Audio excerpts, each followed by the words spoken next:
Bonjour à tous, aujourd'hui dans votre émission de choc, nous allons vous proposer une manière de passer le balai dans votre maison. En général, il est recommandé de passer le balai une fois par jour. Cela permet d'éviter une accumulation de poussière dans la maison. Dans un premier temps, nous vous conseillons d'utiliser un manche à balai adapté à votre taille, cela pour ne pas avoir à adopter une posture usante.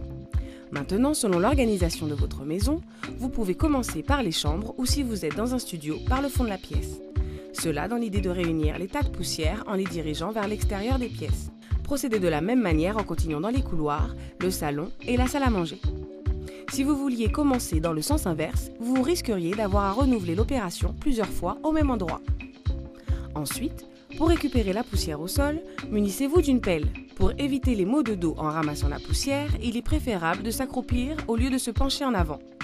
Si vous avez l'habitude de jeter la poussière à l'extérieur d'un simple coup de balai, sachez que le vent risquerait de vous la ramener. Si toutefois vous n'aviez pas de pelle sous la main, il vous est possible d'utiliser un morceau de carton, une feuille de papier ou de journal que vous plierez en deux, en trois, de manière à lui donner une forme de spatule. Aussi, sachez qu'il est bon de nettoyer ou changer de balai tous les 6 à 12 mois à votre convenance. Bien évidemment, nous vous parlerons des méthodes de nettoyage d'un balai dans un prochain numéro. La prochaine fois, dans Choc, nous vous proposerons une manière de retirer les odeurs dans vos chaussures.